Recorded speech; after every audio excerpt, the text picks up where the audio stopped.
सुखगारिराशेः यस्योर्मिमात्रं भुवनं समस्तं गुहाहितं तं रमणं गभीरं चिन्ताविहीनं हृदि चिन्तयामि.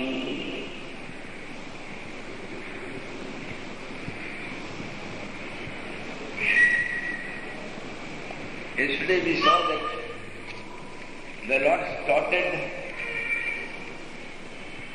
with a psychoanalysis of the personality of every being in this world. Every being in this world consists of two distinct units which are opposite to each other in their characteristics and nature. The one we call the body. The body is inner. The body is subject to birth and death. The body is subject to decay. The body is subject to changes. The body grows. The body deteriorates. The body decays. Then, that is the matter.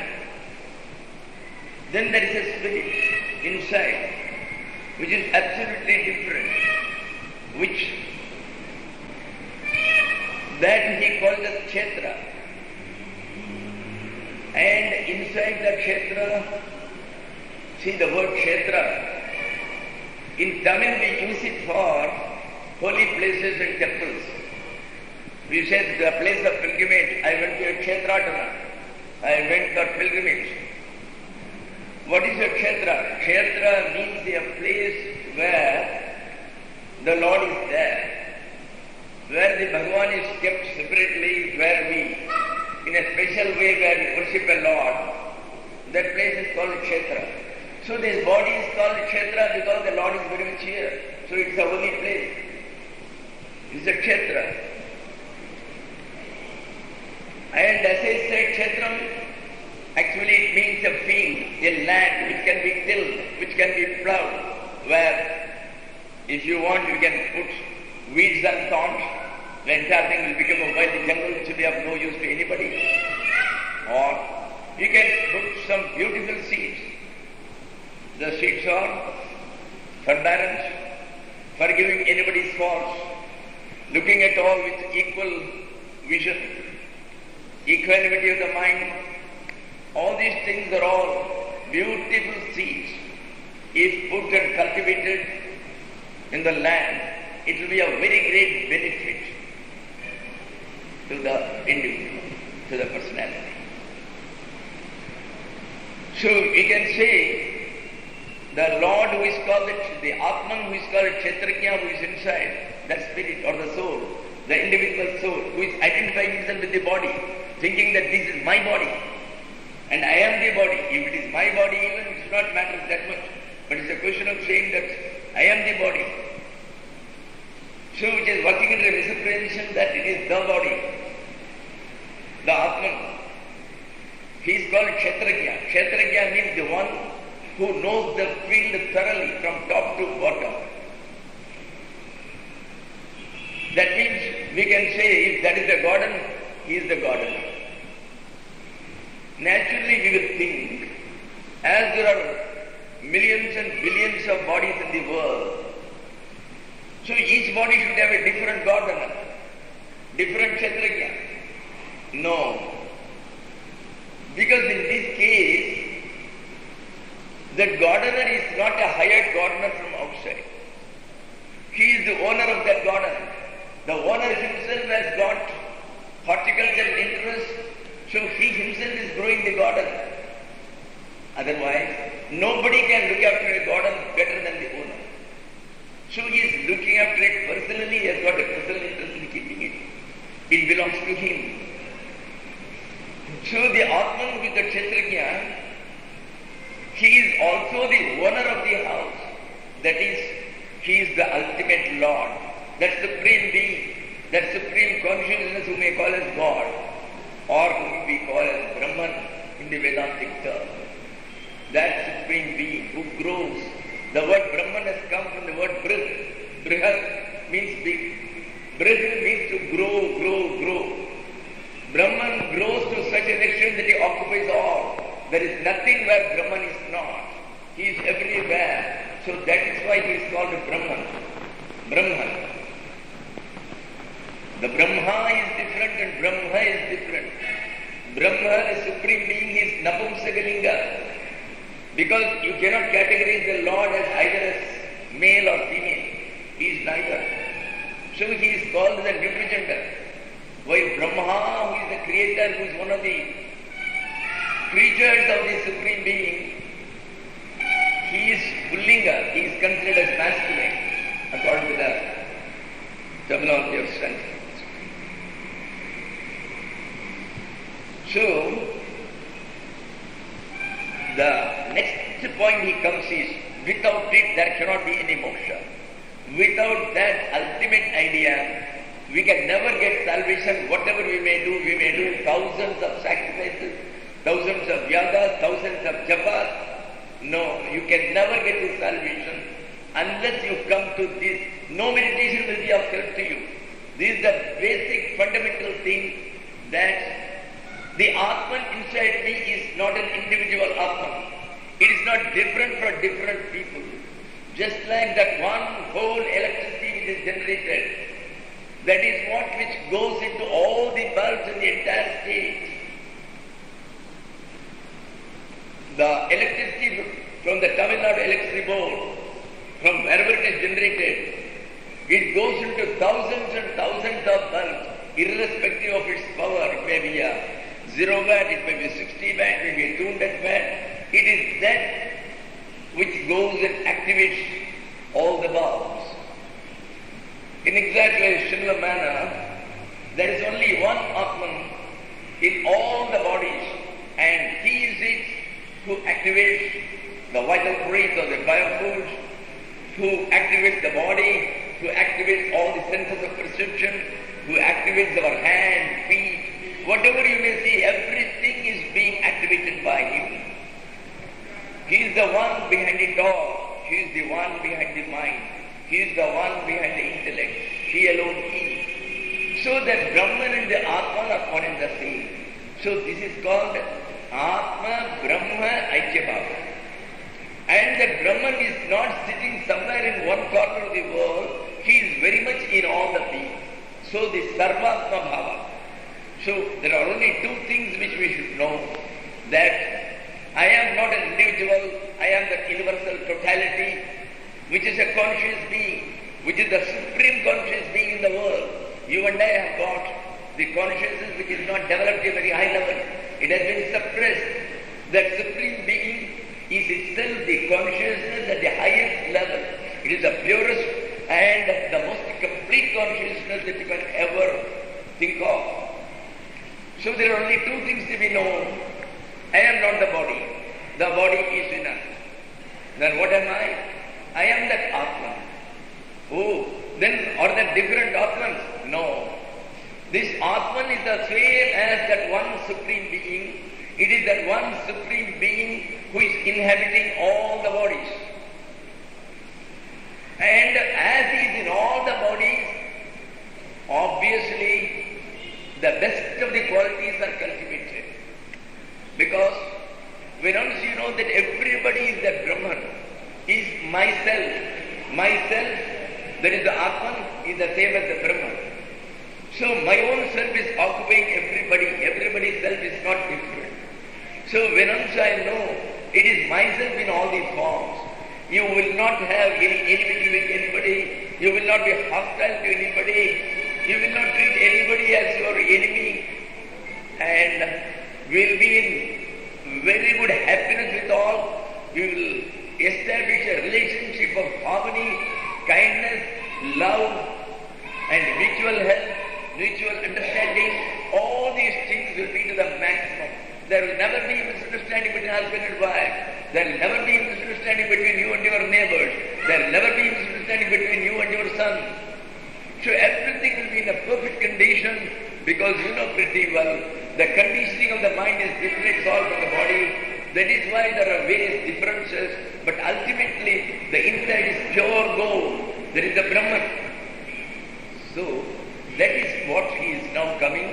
This is the ultimate, this is the last word in Vedanta. So this is actually in the 13th Adhyaya, but Bhagavan has put it here, because unless the basis is well known, we can't proceed a step further. And unless you are convinced of this base, no salvation, no liberation, you may do lakhs of japas and all that, yes, they will all help.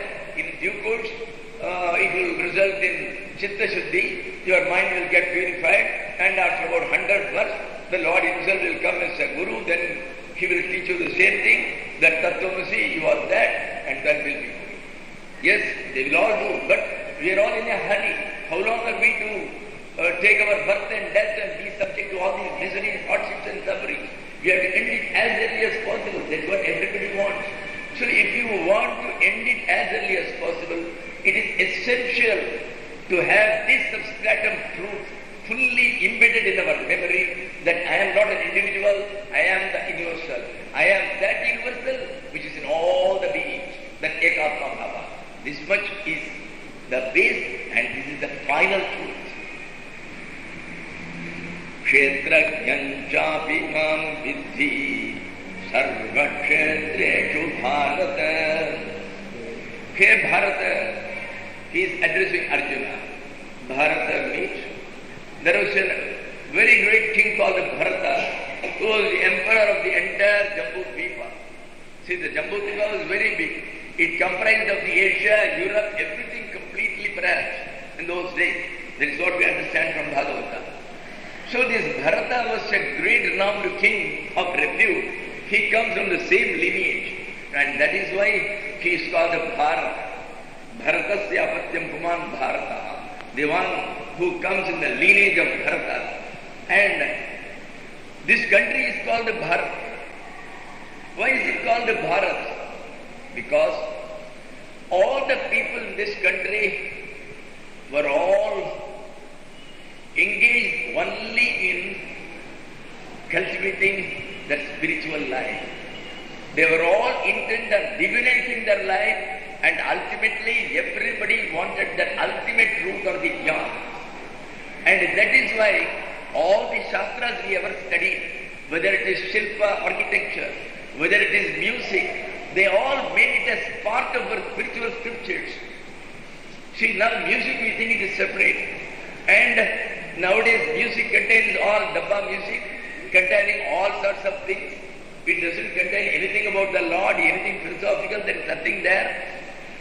But in those days, nobody will sing a song. See, all these songs which Tyagaraja Bhagavatam has written, Purandar Das had written, Kanakadas had sung, Samartha Ramdas had sung, have they ever sung anything about any worldly thing? They have all sung the Lord's names, they have all sung advices, spiritual instructions, that which will take us on the spiritual path. That is what they have written. They never used to write anything else. People never would sing anything other than the Lord's glories or on Vedanta. Even small children while playing in our side, we were all taught certain things which contain the highest ideals. When we were 2-3 years old, in our villages, what they used to do, they will keep the small child, 2 years old, they will do just like this. And they will be telling a small folk song like, they will say, Ma Prandi, Ki Prandi,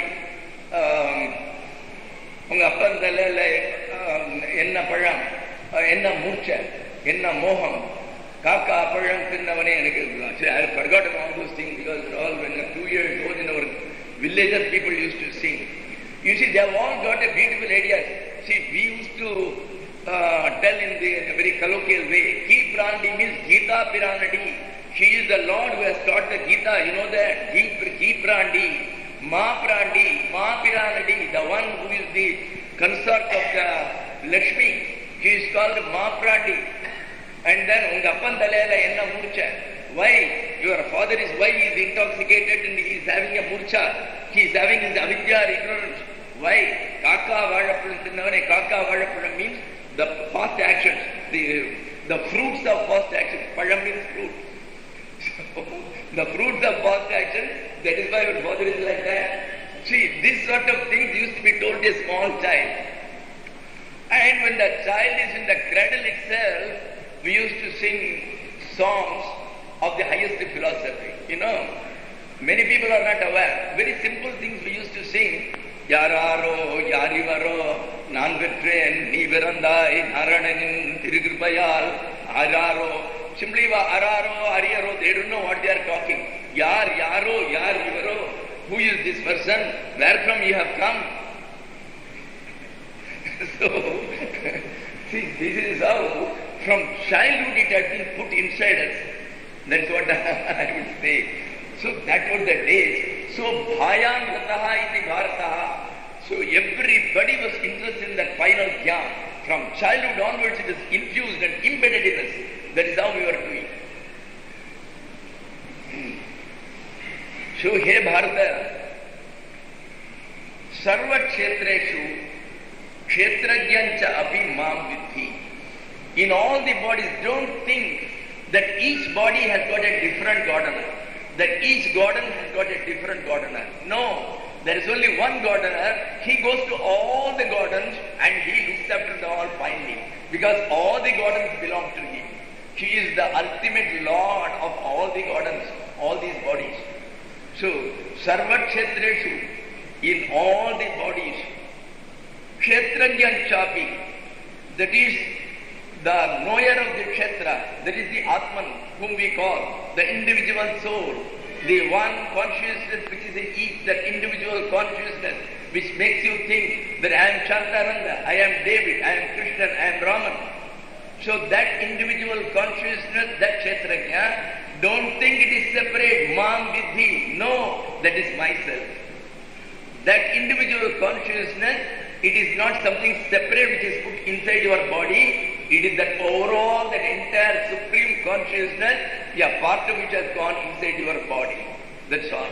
So, it is I who is in the form of your Atman. In the form of every Atman in all the body, it is I who am.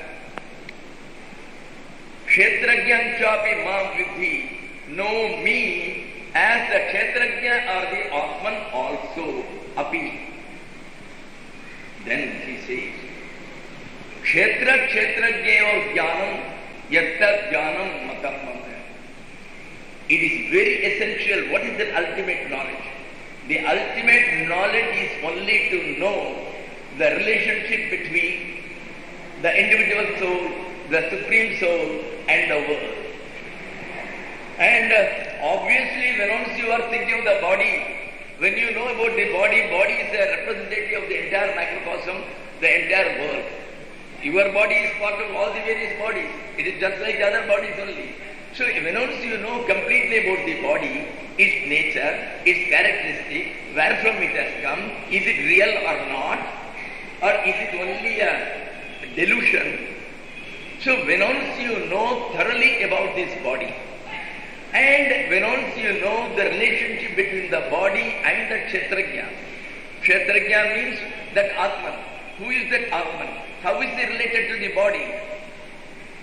Then you will come to know it is that knowledge which is considered as the ultimate and real knowledge. What is that knowledge? At present we are thinking that I am the body. So on account of this illusion or delusion, whatever you may call it, whatever the body suffers, the body has got its own sorrows, its own happiness, it gets ailments, it gets diseases. Yes, but the Atman can never get. It is all the body which can be blemished. See, you can't do anything with the electricity. You can't throw water and make it wet. You can't pierce it through a weapon. So whatever you can do is all with the bulb. You can smash it to pieces. That's all you can do. You can't touch that electricity inside. Similarly, this Atman is invulnerable. You cannot touch it. Nobody can touch it because nobody has ever seen. Who has seen the electricity? Even the man, the Edison, perhaps he has never seen the electricity. Nobody has seen it. So nobody has seen this Atman.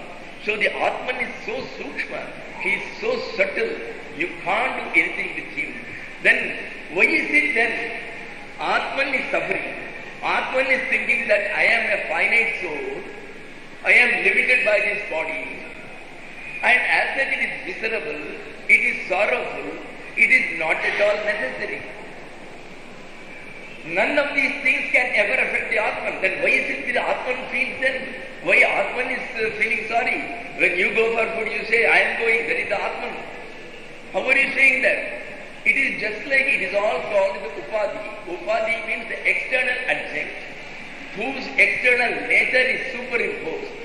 As I had been telling several times earlier, if you keep a transparent crystal and on behind it, if you cover it on the backside with a blue kerchief, for the person who is sitting there, the color of the crystal would be seen as blue.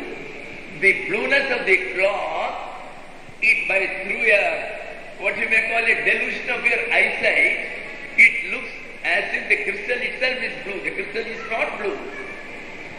This is what is called the superimposition. Rather, it is just like when you are coming, you are seeing a rope and you mistake it for a serpent. So when once you know the truth of it, that the serpent never existed, it is only a delusion. The body never existed. The body is only a dream body. It never existed. It is only the Atman alone which is true. The actor who is taking the body is true, but the body of the costume is not true. This costume is only a delusion. So when once we understand all these points which are discussed at various places in the Bhagavad Gita and in almost all scriptures, Vivekachudamani, and we recently read this Atmabodha, everywhere the same thing is discussed. So, Kshetra Kshetrajayor Jnanam Yad, whichever is the knowledge about the body and the Atma, the Kshetra and the Kshetrajna, Tat Jnanam, that alone is the real knowledge. No other knowledge is the real knowledge.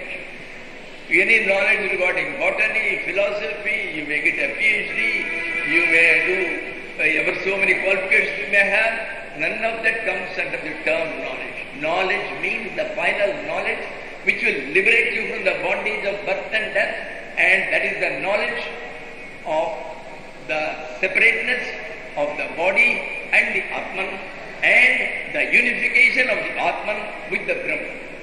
So when once you know this knowledge, that is the true knowledge. This is my opinion. Bhagavan never says that this is the scriptures what they say or something. He never wants to involve himself at all, because here he is coming as an ordinary man. So Arjuna will get confused. So he wants that this should come to him as a natural knowledge. The Guru can only impart the knowledge, but that knowledge you have to make it into your own. You have to reflect on it, you have to cogitate on it, you have to meditate on it, and then you should try all arguments against it, and then you should be convinced it should come from your inside. Then only you can meditate on it with a concentrated mind and with full faith. So, yatta jnanam matam mama.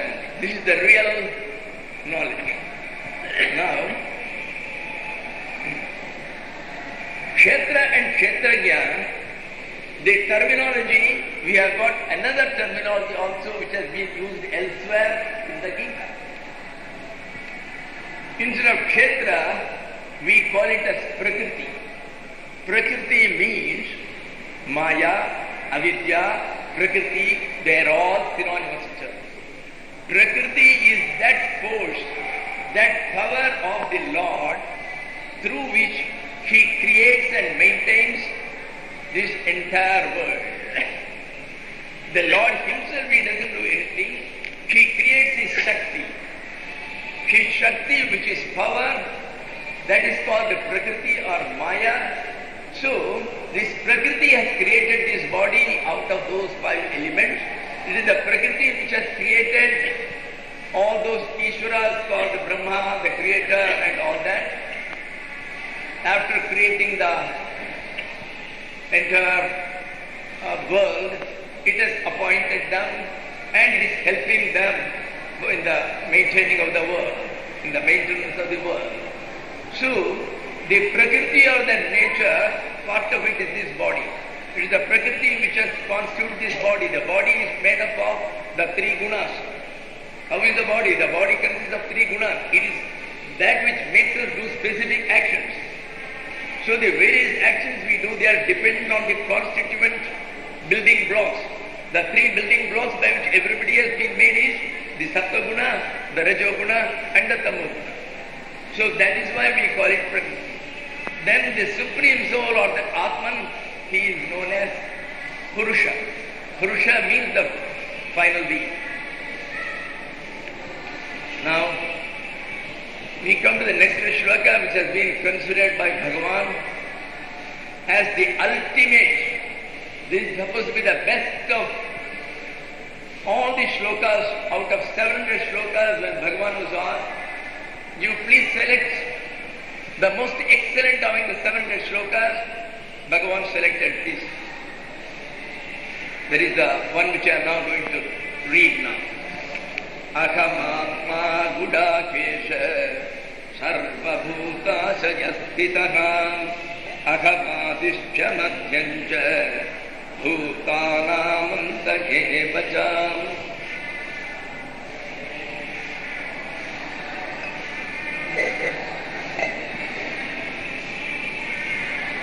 Here, you know why it is good?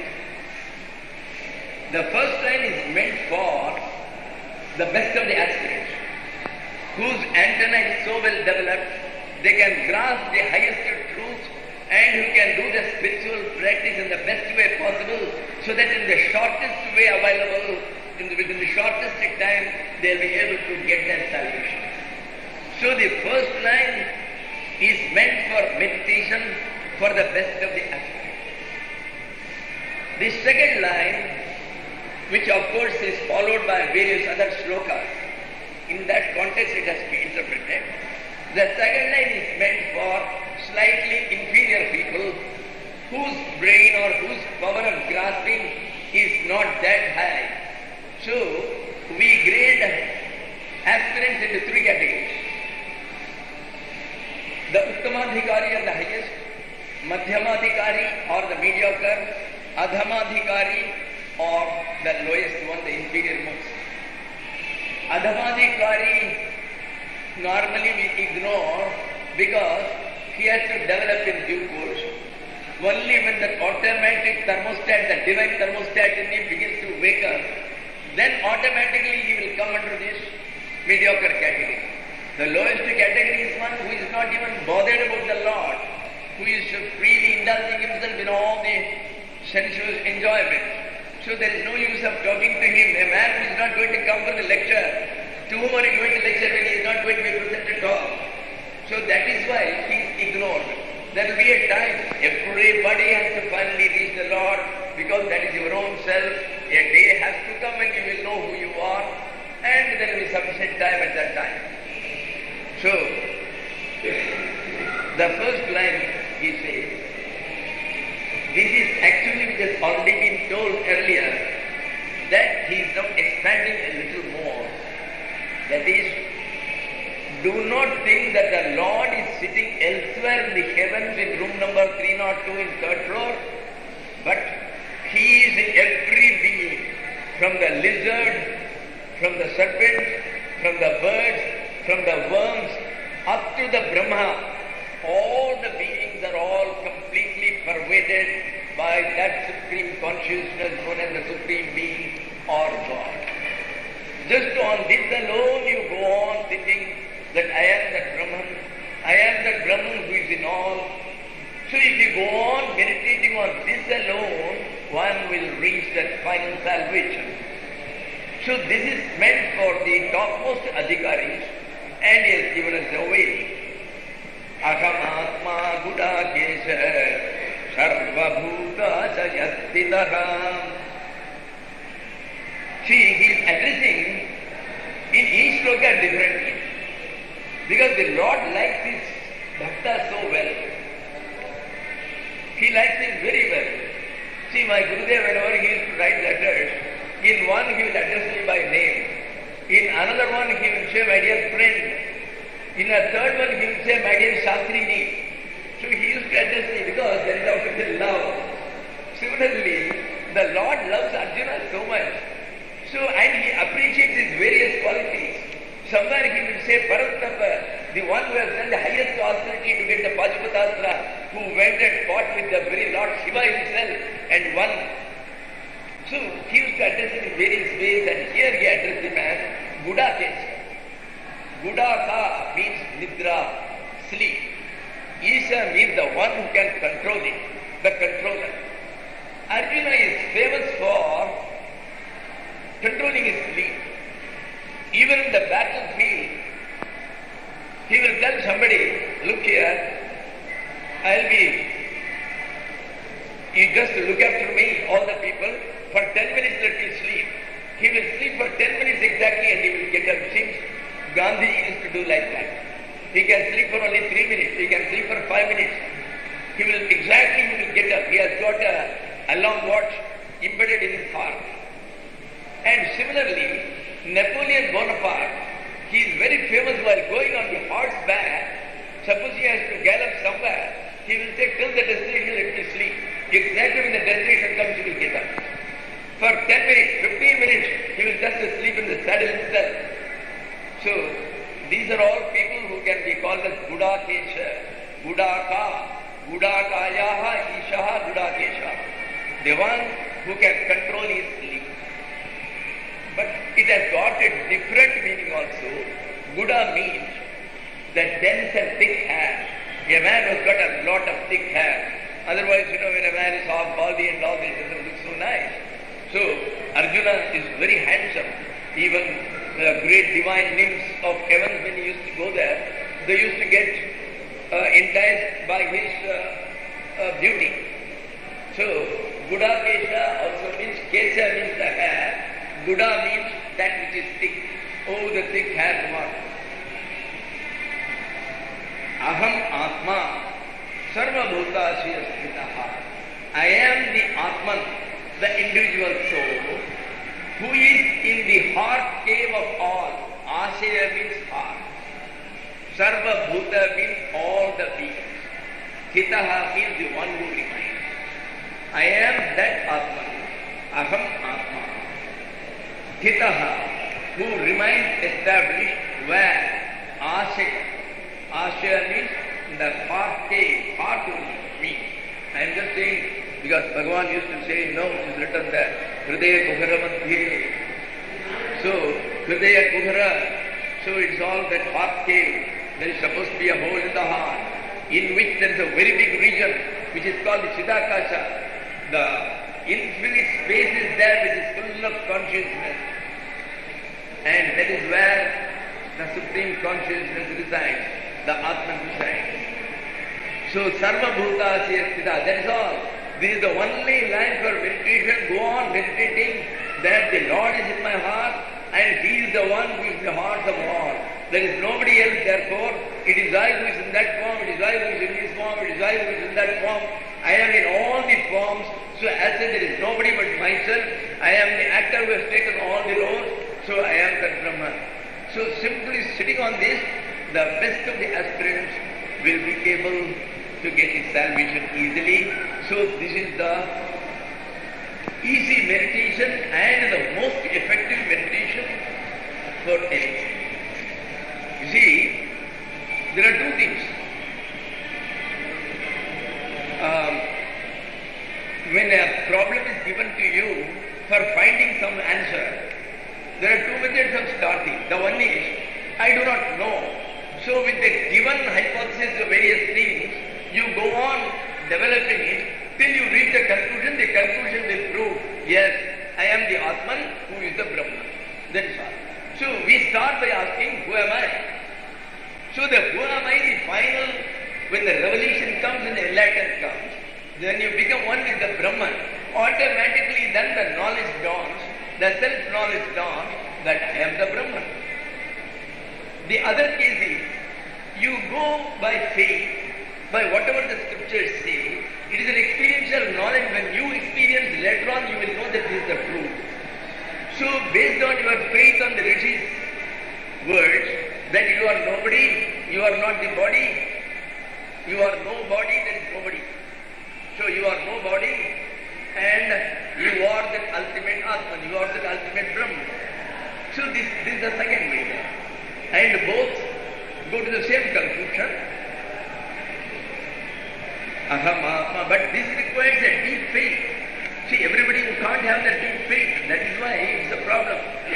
Even you may think that I may be the God, you are prepared to concede, but you can't concede my neighbor can be God, or somebody else can be God. You know, it's something which you cannot tolerate. So, your own nature will fight against that principle. So, how will you have the faith? That is why the problem. That is why they are giving other methods also. The second one is to take the world into account. It's called the Saguna Brahman. The first one is on the formless Brahman. The second one is the Saguna Brahman with a form. But that form is not what you conceive by imagination. But it is the form of all the beings. You know that the entire world is the Lord. Then meditate on the world. So this is the type of meditation on the world which, if you remember, we have seen it in several places.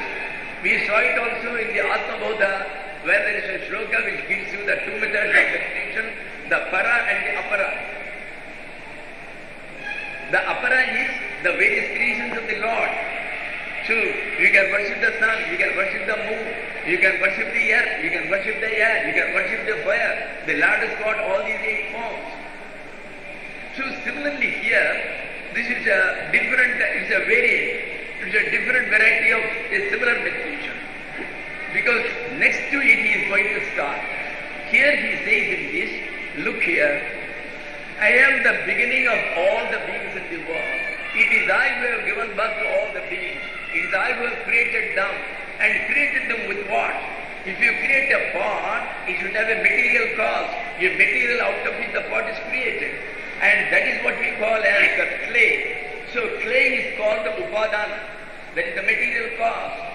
And here all the beings are made up of the Lord. The Lord has created them out of His own consciousness. His consciousness is infinite. So even if He creates billions of people, billions of beings, His consciousness remains Purna. Purna Madaha, Purna Midam.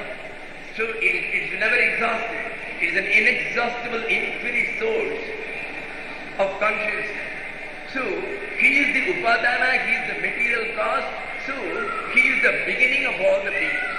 Adi, Aham, I means here is identifying himself as the Supreme Being. Don't think he is speaking of Krishna with an ego. There is no ego. He is the universal. He has always been behaving as the universal. A man who has realized, even when he is talking to you, I am not going to take my meals, if Bhagavan was telling, he never thinks of any individual called Ramana at all. He is always thinking himself as the Bhagavan. So as such, there is no question of ego. Even for the transactional purpose in the world with you and I, they have to use the word I and you. But that never means that they are the individuals. They are always in the universal. They are the universal. They are one with the universal. So here when he says Aham, he means the Supreme Being, the universal. So as the universal being, as the Brahman, I am the beginning. Aham Adishta. Beginning means I am the cause. I am the material cause from which all these beings have been created. Then, who is maintaining them here? We are having our life. The life goes on up to some time. Suddenly one day it leaves this body. So who is it that controls that life breath? Not you. We have no business. We cannot die if we want early. We cannot remain longer if we want. The entire thing is in His hands. So even breathing is not in our hands. We are being breathed. We don't breathe. That is what is happening. So the one who sustains you throughout your life, that main sustenance, that is also the Lord. So Madhyancha, that is the middle period. The beginning is your birth. The middle period is your entire lifespan. Then Aham Adishcha, Madhyancha. Then Bhutanam Anta Evacha. I am the Pralaya, I am the dissolution. I am the final end of all beings. I am the final end. I am the cause of the final end. That is why the Brahman has been defined in this manner. In the Taittiriya Upanishad, Brahmaya Varni, Varunam Pitaram Upasasaram Adhirya Bhagavo Brahmeti. So, Bhrigu was the son of Varuna. See, in these days, what sort of questions you will ask our father? Father, yesterday you saw the TV at 12 o'clock, who won the cricket match? Nobody wants to know about Brahman. But here is a case where a young boy, he is worried. People are talking of Brahman, people are talking of salvation. I should also know about it. So he goes and asks his father, who is this Brahman that people are talking of? Who is that Supreme Being? So it is very difficult to tell a young boy what is the Supreme Being. It is just like talking about the relativity theory of Einstein. He is a third-standard boy.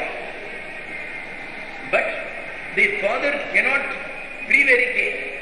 He wants to tell the truth also, but in a way that the child can absorb. So he says, look here, this is the characteristic of a Brahman. Brahman is that ultimate force which is the source of all the beings. All beings emanate from it. All beings are sustained by that. And finally all the beings go back into it. Take it, that is the Brahman. So he gives in a general way. Yena bhuta nijayante, yena jata nijivanti, yam prayanta visampisanti. So the one from which all these beings emanate, the one after having come into the birth, those which are sustained, they are being sustained by his power and force. And finally, they meet their end and they merge back into it. When a clay pot breaks, what happens to that? It becomes the clay, it goes back to the clay. A pot came out of the clay. And even when it was remaining here as the pot, every particle of it we can see it was clay. So that which was maintaining it during the entire period when it was a gutter, when it was a pot, it was the clay. And finally when it breaks, the dust unto the dust, the clay unto the clay, it goes back into the clay, that's all. So that is the Brahman. Then the boy goes on finding, can this matter be the Brahman? Yes. First he says, everything comes in the matter. We eat, there is also a matter only. Out of that was anna, dhoga, anujivanti. So it should be the matter which is making us sustain our life. And finally when we die, we go back to the earth, which is again matter. So matter should be. He is not satisfied. He goes on meditating for a long time. He says, don't take it that what I told is correct. On this you go on meditating. He says, you can't otherwise.